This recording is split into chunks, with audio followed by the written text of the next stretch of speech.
और जो दलित समाज है वो भी दबा कुचला समाज है। रूढ़िवादिताओं को ख़त्म करना भी हमारा मिशन है। जो पहले से ही दबा कुचला समाज है, शूद्र समाज है, उनको कुचल कर, उनको मसल कर, उनके हकों को मार कर आगे बढ़ना चाहता है तथाकथित जो स्वर्ण जाति समाज के लोग हैं, इन्होंने पंगु बना कर रखा हुआ है।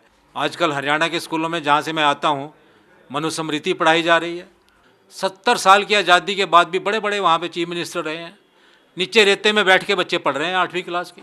किसी को भी ज़बरदस्ती है, गरीब आदमी को कहते हैं जय श्री राम बोलो। और फिर जब 2014 में बीजेपी की सरकार आई, उसके बाद से तो देश में ऐसा लगा कि भाई अपने ही देश में आप पराये फील कर रहे हैं। जो SC ST OBC माइनॉरिटी की बात करते हैं, सिर्फ वो वोट तक या दरी बिछाने तक, संविधान के साथ मनुस्मृति नहीं चलेगी या कोई भी धर्म की कोई किताब नहीं चलेगी। समाज में किसी भी तबके को अगर सशक्त बनना है तो उसकी अपनी आवाज़ होनी चाहिए, चाहे राजनीति हो, चाहे मीडिया हो, चाहे बिजनेस हो। जब तक आप वहाँ पर मजबूत नहीं होंगे तो जो वो समाज है या तबका है वो कभी भी कामयाब नहीं हो सकता। हमारे साथ आज पृथ्वीराज जी हैं जो पूर्व IPS रह चुके हैं और DGP भी रह चुके हैं। इन्होंने आज अपनी पार्टी के दफ्तर का यहाँ पे इफ्तिताह किया है, अपनी जनता पार्टी। सर, देश में तमाम राजनीतिक पार्टियां हैं, उसी में से एक पार्टी आपकी भी है, तो ये और पार्टी से अलग क्यों है? इसकी क्या क्या एम्स है जो समाज को लेकर काम करेंगे? देखिए, जब भी किसी पार्टी का गठन किया जाता है तो वो किसी उद्देश्य से किया जाता है, और तकरीबन जितनी भी पार्टियां हैं समाज की हैं या किसी वर्ग से संबंधित हैं या संवैधानिक रूप में इलेक्शन कमीशन ऑफ इंडिया से रजिस्टर्ड हैं, सबका कोई ना कोई उद्देश्य होता है। लेकिन उन उद्देश्यों की पूर्ति के लिए ईमानदार सोच, पक्का इरादा और समाज के प्रति वफादारी, समाज कल्याण के प्रति वफादारी, सामाजिक उत्थान के प्रति वफादारी जरूरी है। और जब तक ये गुण पार्टी के सदस्यों में और पार्टी के पदाधिकारियों में नहीं होंगे, वो पार्टी ना तो चल सकती है और ना ही वो पार्टी कभी सफल हो सकती है। तो हमारी पार्टी जो अपनी जनता पार्टी है, इसके जो पदाधिकारी हैं, अब तक के सदस्य तो अभी बन रहे हैं और संख्या इनकी बढ़ेगी सदस्यों की। तो ये सब लोग मिशनरी लोग हैं, सब लोग संघर्ष से उभर कर आए हैं। जैसे अभी CAA NRC का संघर्ष चला, उसमें हमारे जो मुख्य राष्ट्रीय महासचिव हैं शादाब खान एडवोकेट जी, इनके साथ हमने मिलकर काम किया, पता लगा इनकी आदतों के बारे में, किस प्रकार इनकी मिशनरी स्पिरिट है और इस समाज के लिए, सामाजिक उत्थान के लिए काम करना चाहते हैं। तो हमने काफ़ी मीटिंगें जो हैं, ख़ासकर जो मुस्लिम समाज है उनकी एड्रेस की, मैंने खुद वहाँ पर जाकर भाषण दिए।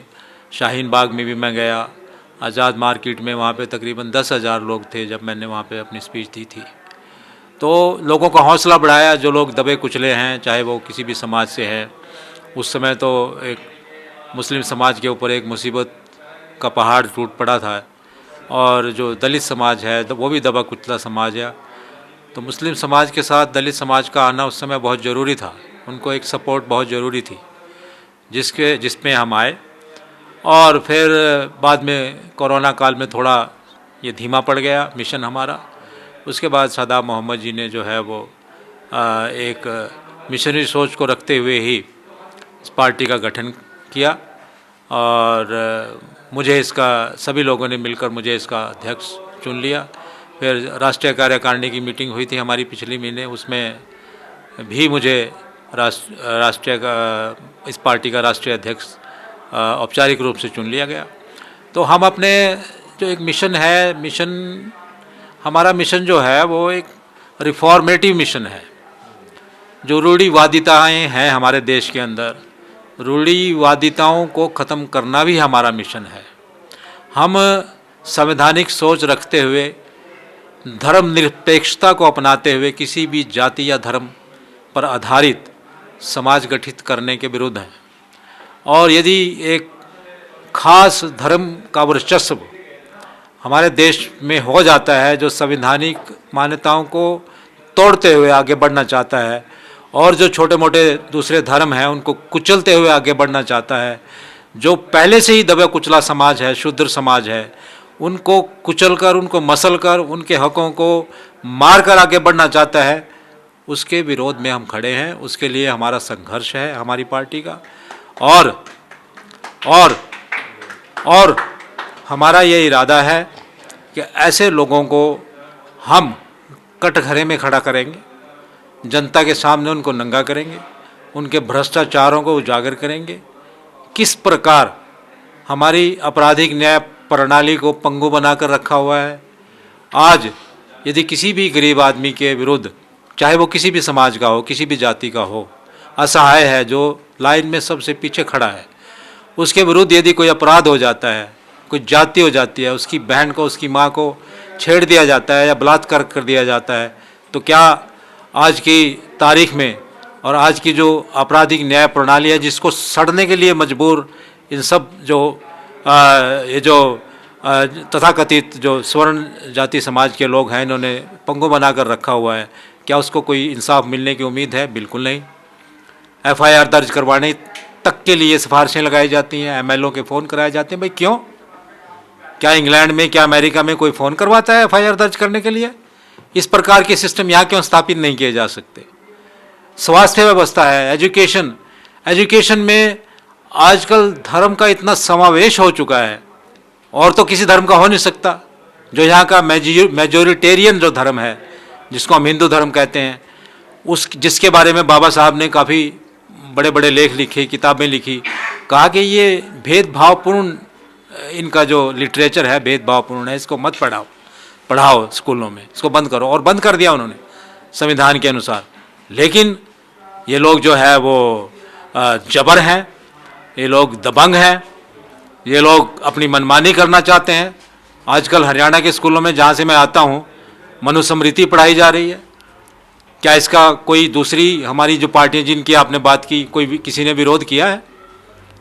राम मंदिर का उद्घाटन करने के लिए हमारे आदरणीय प्रधानमंत्री नरेंद्र मोदी जी खुद जाते हैं। अभी संविधान में तो लिखा है कि जो हमारे मुखिया होंगे, प्रधानमंत्री होंगे, चाहे मुख्यमंत्री हो, वो किसी धर्म या जाति के नहीं होंगे। एक बार उन्होंने शपथ ली तो वो संवैधानिक प्रधानमंत्री होंगे या संवैधानिक मुख्यमंत्री होंगे। अगर वो मुख्यमंत्री की शपथ लेने के बाद या प्रधानमंत्री की शपथ लेने के बाद भी राम मंदिर का उद्घाटन करते हैं या परशुराम की मूर्तियों का उद्घाटन करते हैं, किसी और का, किसी धार्मिक, चाहे वो मुसलमान क्यों ना हो, यदि वो भी अपने धर्म को प्रचारित करने में लगा हुआ है मंत्री, तो ये गलत है। हम इसका विरोध करते हैं और ऐसे लोगों को हमें हराना है। अगर इस देश को आगे बढ़ना है, अगर इस देश को इस दुनिया का प्रथम पंक्ति का देश बनना है, इस देश को डेवलप्ड कंट्री बनना है, तो ये जो रिफॉर्मेटिव एजेंडा है हमारी पार्टी का, जिसमें कि स्वास्थ्य व्यवस्था है, एजुकेशन व्यवस्था है, हमारी शिक्षा व्यवस्था है, और जो हमारी जो मूलभूत सुविधाएं हैं इस देश के अंदर। आज 2 घंटे बारिश हो जाए दिल्ली में, पूरी दिल्ली तालाब बन जाती है, चाहे उसमें नहा लो, चाहे किश्तियाँ चला लो आप उसमें। क्या 70 साल की आज़ादी के बाद हम पानी के निकास का भी इंतजाम नहीं कर पाए? पानी पीने का साफ पानी मिलता है क्या बस्तियों में? कितना डेंगू फैला हुआ है, कोई निकास नहीं है, कोई साफ पानी पीने का नहीं दे पाए हैं, सड़कों में खड्डे पड़े हुए हैं, स्कूल जर्जर हैं, स्कूल की बिल्डिंगें भी, मैं लखनऊ गया था पीछे, 70 साल की आज़ादी के बाद भी बड़े बड़े वहाँ पे चीफ मिनिस्टर रहे हैं, नीचे रेते में बैठ के बच्चे पढ़ रहे हैं 8वीं क्लास की। अभी तो मैं कितनी तस्वीरें आपको दिखा सकता हूँ, झोंपड़ियों में स्कूल चले हुए हैं, प्राइमरी स्कूल। 25% की वैकेंसी है एजुकेशन डिपार्टमेंट में, 40% की वैकेंसीज हैं हाई कोर्टों के जजों की वैकेंसी है। इंसाफ कैसे मिलेगा? 3.5 करोड़ केस पेंडिंग है पूरे देश के अंदर। इंसाफ की उम्मीद कोई है इस देश के अंदर किसी को, किसी भी विभाग में? तो हमारी पार्टी का ये एजेंडा है, रिफॉर्म करके इस देश को साफ सुथरा विश्व स्तरीय व्यवस्थाएं। हमारी पार्टी का, अगर मेरा व्यक्तिगत अगर नारा मैं बताऊं, अभी पार्टी का नारा ये सभी लोग तय करेंगे बैठ के, ये बनता है नहीं बनता।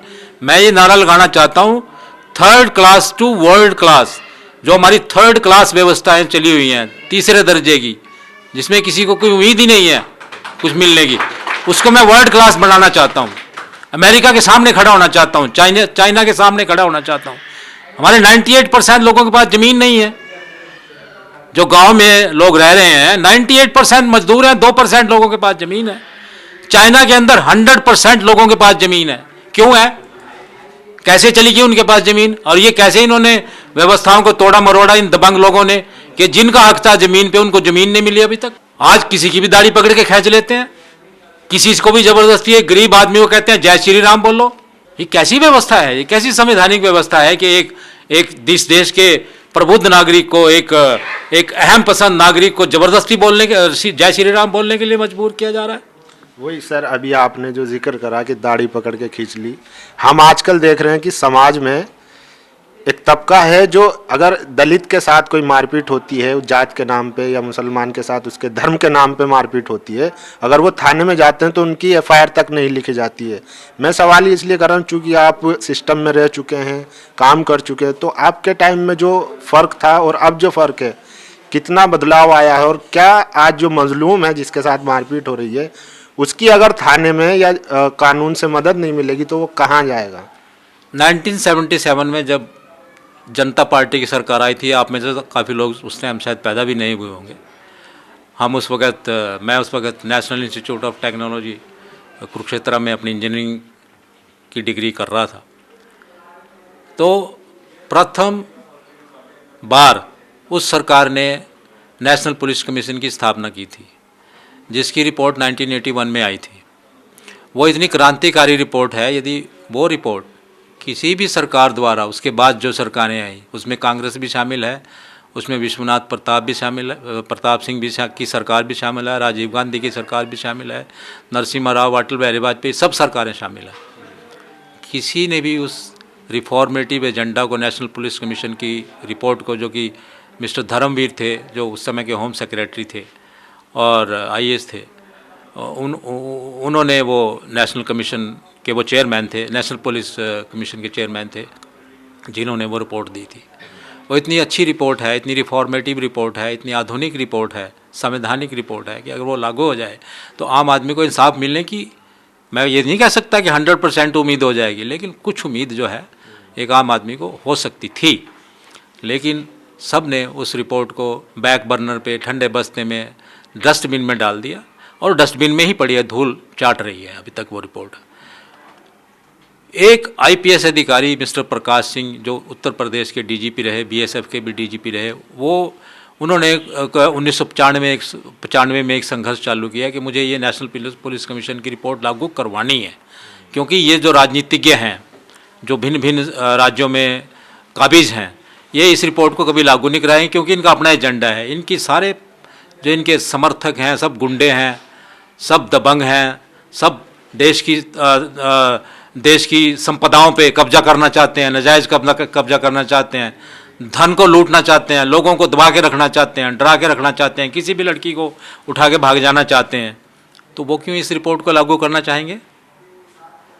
तो प्रकाश सिंह साहब ने जो है संघर्ष शुरू किया और सुप्रीम कोर्ट गए और पता नहीं कहाँ कहाँ उन्होंने जो है अपना संघर्ष जारी रखा। 2006 में, शादाब खान जी मुझे इस बारे में जो है वो करेक्ट करेंगे, 2006 में 7 डायरेक्शंस दी सुप्रीम कोर्ट ने कि ये आप सब लोगों को करनी है, केंद्रीय सरकार को भी करनी है, राज्य सरकारों को भी करनी है, ताकि ये नेशनल पुलिस कमीशन की रिपोर्ट जो है लागू हो जाए।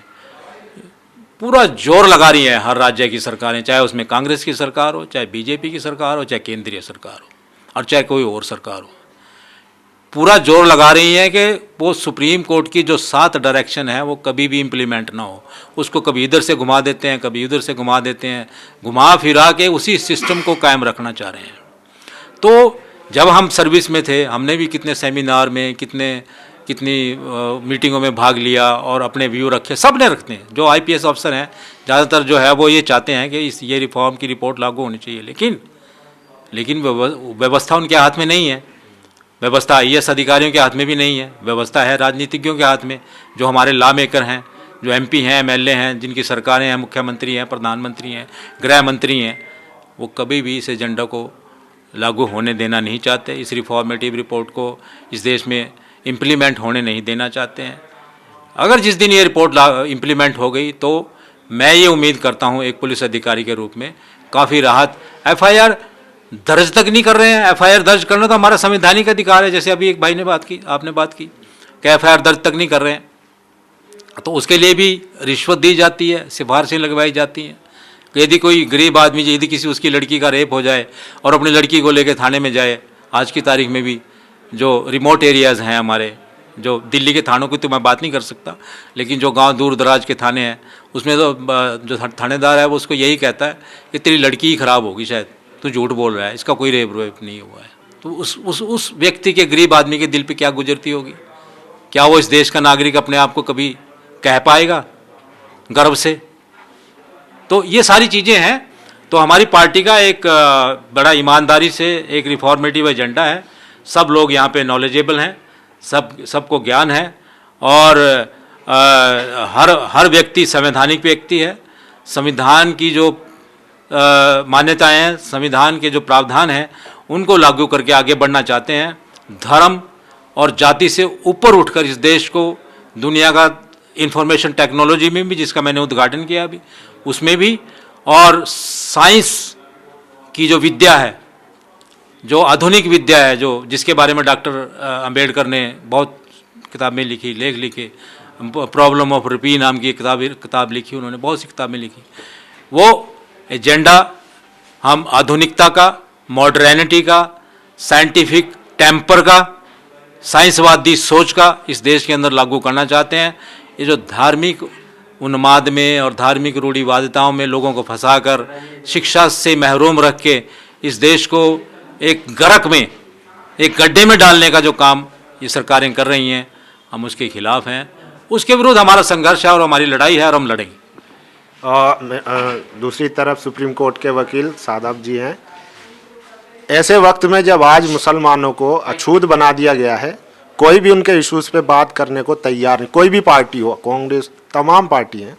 ऐसे में अपनी जनता पार्टी ने आपको इतनी बड़ी जिम्मेदारी दी है, सेक्रेटरी बनाया, इसको कैसे देख रहे हैं?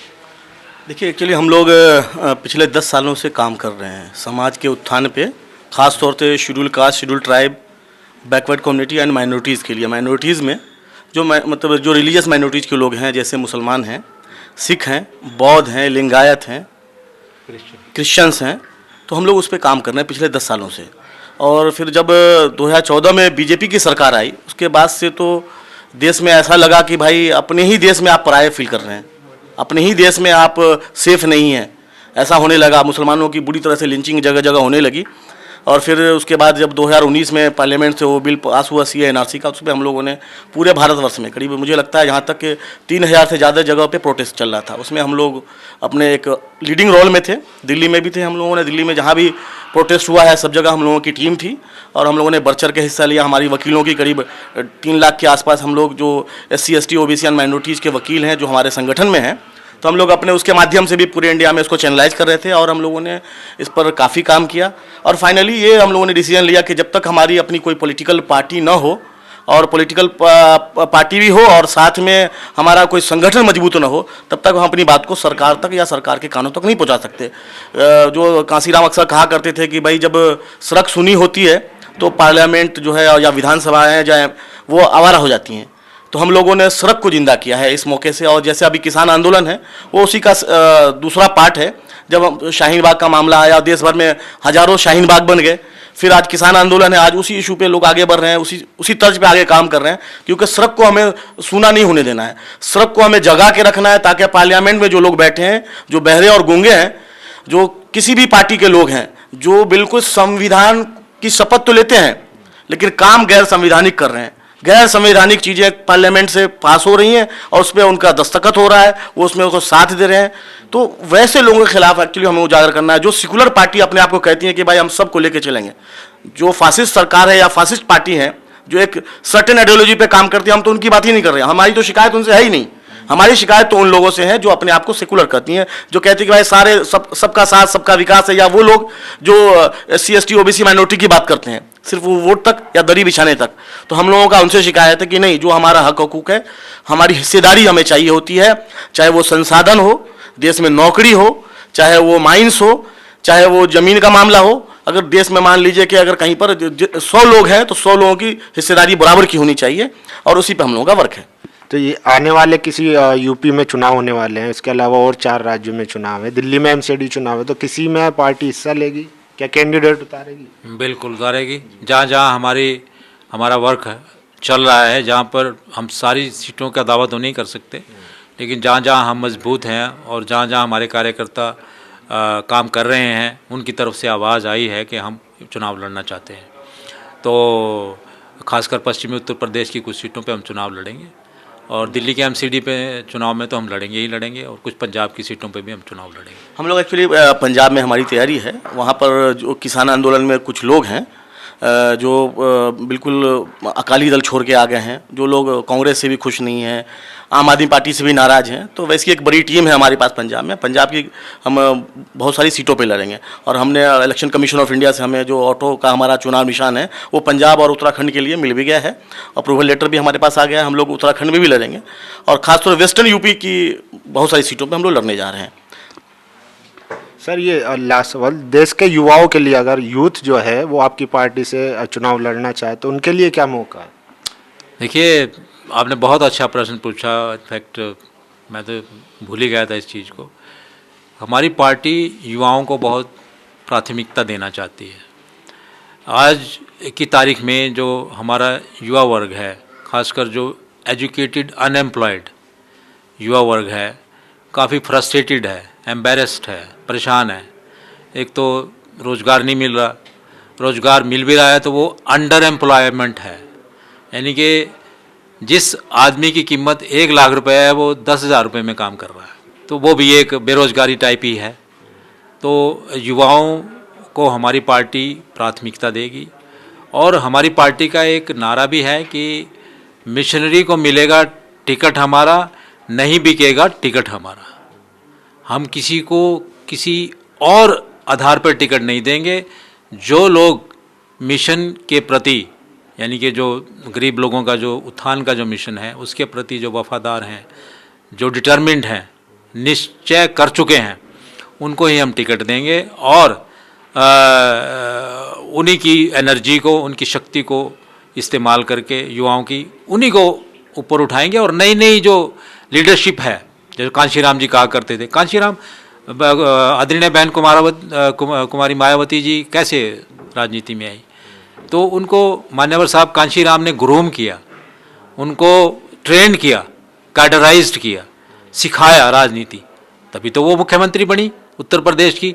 लेकिन दुर्भाग्यवश उन्होंने किसी को ट्रेंड नहीं किया, मायावती जी ने। उनका कोई बता दो देश के अंदर कि उनका ट्रेंड किया हुआ कोई लीडर इस समय देश में हो तो एक भी। ये उनका पता नहीं क्या अपना एजेंडा है, ये तो वो खुद जानती हैं। लेकिन एक अच्छे नेता का ये भी कार्य है कि वो जो काबिल युवा हैं इस देश के, जो राजनीति में एक सोच रखते हैं, जो राजनीति में एक निश्चित एक अपना इरादा रखते हैं, उनको आगे बढ़ाएं, उनको कैडराइज करें, उनको ट्रेन करें, और देश को और समाज को जो है अच्छे अच्छे नेता प्रदान करें। तो ये भी एक नेता का फ़र्ज होता है।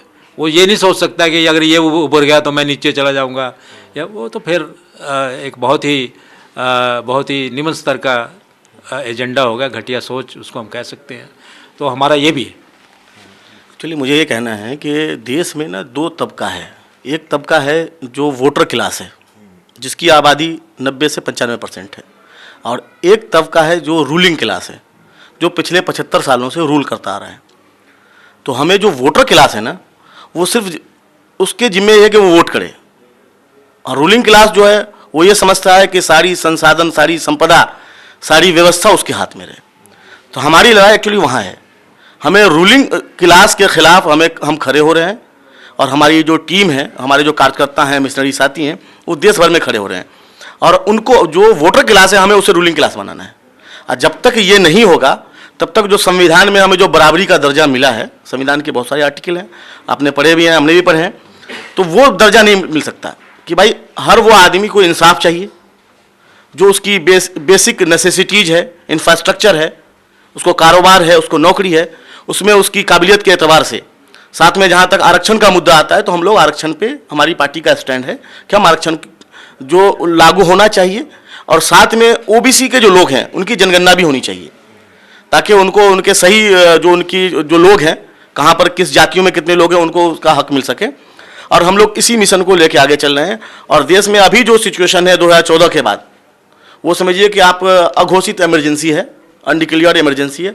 हम लोग उस इमरजेंसी को आने वाले टाइम में हम लोगों की कोशिश है कि उसको यूपी में ही 22 में हम लोग उसको तोड़ें, और 24 में तो बिल्कुल उसके खिलाफ हम लोग खड़े होंगे। और देश भर से जो एक आक्रोश है जवानों में, युवकों में, लड़के लड़कियों में, स्टूडेंट में, कि भाई वो जो ये फासिस्ट सरकार जो अभी सत्ता में बैठी है, वो हर वो संवैधानिक जो डिपार्टमेंट है, जो संस्थाएं हैं, उसको वो बर्बाद करती जा रही है। बात तो संविधान की करती है, बात देश प्रेम की करती है, लेकिन काम जो है वो सारा काम जो है असंवैधानिक है, मतलब अनकॉन्स्टिट्यूशनल है। तो हमें हर वो चीज़ जो कॉन्स्टिट्यूशन के एतबार से हो, क्योंकि हमारी आस्था कॉन्स्टिट्यूशन में पूरी तरह से है और 100% हम कॉन्स्टिट्यूशन पे चलने वाले लोग हैं।